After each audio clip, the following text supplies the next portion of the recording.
teman-teman sekalian, pada kali ini kami akan menerangkan materi mengenai Undang-Undang Harmonisasi Pajak Pertambahan Nilai. Perkenalkan, kami dari kelompok 5, kelas 12 AKL 2 yang beranggotakan Cindy Meli, Maura Ita, Nova Fitria, dan Putri Hermina.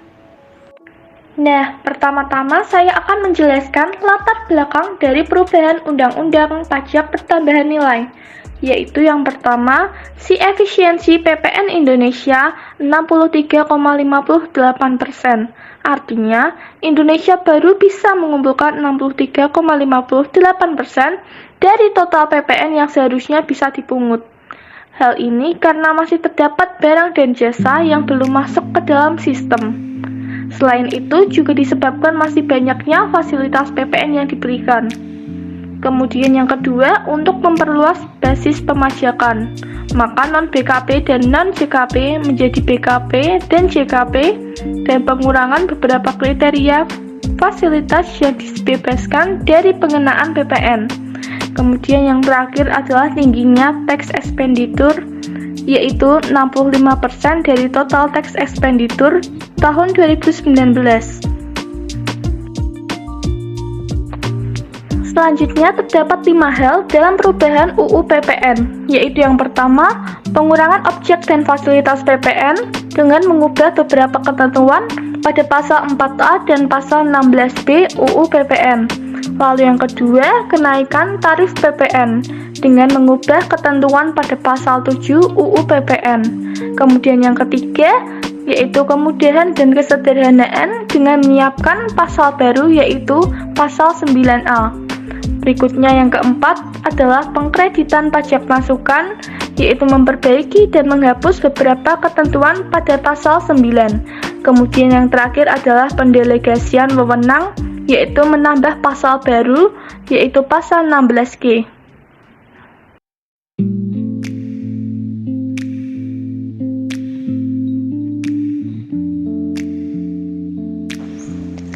Yang pertama, pengurangan objek dan fasilitas PPN. Pengaturan kembali barang dan jasa yang dikecualikan dari pengenaan PPN. Pengurangan atas pengecualian dan fasilitas PPN.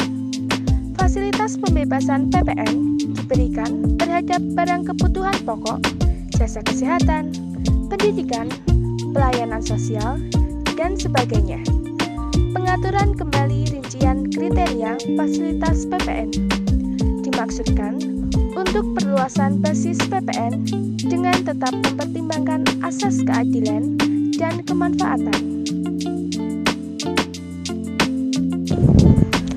Berikut ini terdapat tabel yang termasuk dalam kelompok barang dan jasa tidak kena PPN menurut pasal 4A ayat 2.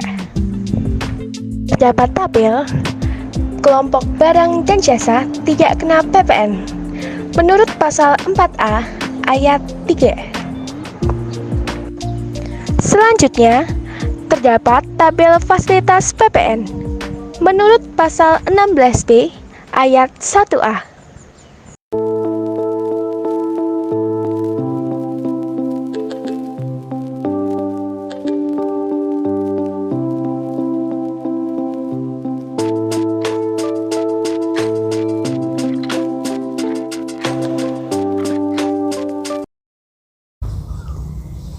Selanjutnya ada fasilitas PPN pasal 16B ayat 1A.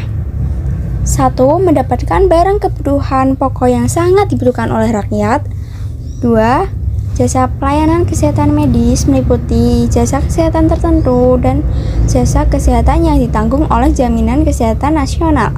Ketiga, ada jasa pelayanan sosial, ada jasa keuangan, asuransi, pendidikan. Dan yang ketujuh ada jasa angkutan umum di darat, di air, serta jasa angkutan udara dalam negeri yang menjadi bagian tidak terpisahkan dari jasa angkutan luar negeri. Yang terakhir ada jasa tenaga kerja.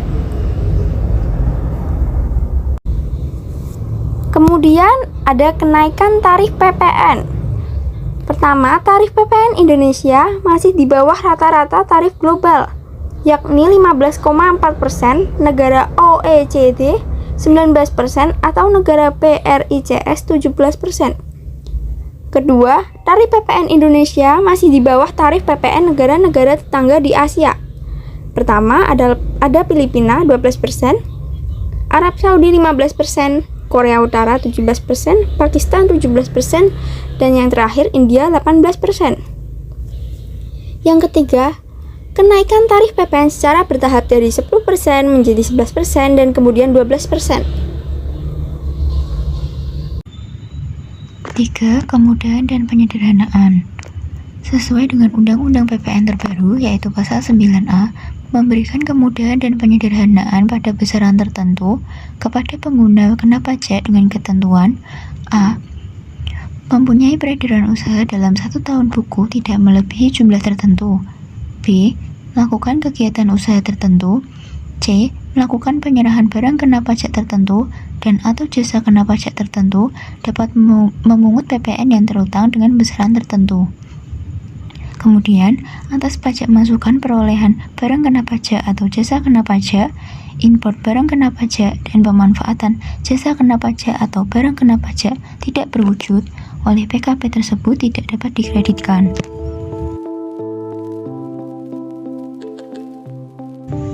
4. Pengkreditan pajak masukan.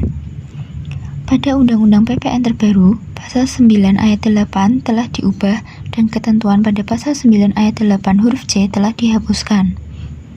Pada dasarnya, pajak masukan dapat dikreditkan dengan pajak keluaran. Akan tetapi, untuk pengeluaran atas perolehan barang kena pajak atau jasa kena pajak yang tidak mempunyai hubungan langsung dengan kegiatan usaha, pada Pasal 8 huruf B, pajak masukannya tidak dapat dikreditkan. Yang dimaksud dengan pengeluaran yang langsung berhubungan dengan kegiatan usaha adalah pengeluaran untuk kegiatan produksi, distribusi, pemasaran, dan manajemen. Penjelasan tersebut terdapat pada Pasal 9 ayat 8 huruf B. 5. Pendelegasian wewenang. Pada Undang-Undang PPN terbaru, terdapat penambahan pada Pasal 16G ketentuan lebih lanjut mengenai A. Nilai lain sebagaimana dimaksud dalam Pasal 8A ayat 1. B. Kriteria belum melakukan penyerahan barang kena pajak dan atau jasa kena pajak dan atau ekspor barang kena pajak dan atau jasa kena pajak sebagaimana dimaksud dalam Pasal 9 ayat 2A. C. Perhitungan dan tata cara pengembalian kelebihan pajak masukan sebagaimana dimaksud dalam Pasal 9 ayat 4C. D. Pengusaha kena pajak berisiko rendah yang diberikan pengembalian pendahuluan kelebihan pajak sebagaimana dimaksud dalam Pasal 9 ayat 4C. E. Pedoman pengkreditan pajak masukan sebagaimana dimaksud dalam Pasal 9 ayat 6. F. Penentuan sektor usaha tertentu sebagaimana dimaksud dalam Pasal 9 ayat 6C. G. Pembayaran kembali pajak masukan sebagaimana dimaksud dalam Pasal 9 ayat 6E huruf A. H. Pengkreditan pajak masukan sebagaimana dimaksud dalam Pasal 9 ayat 9A, ayat 9B, dan ayat 9C. I. Jumlah peredaran usaha tertentu, jenis kegiatan usaha tertentu, jenis barang kena pajak tertentu, jenis jasa kena pajak tertentu, dan besaran pajak pertambahan nilai yang dipungut dan disetor sebagaimana dimaksud dalam Pasal 9 ayat 1.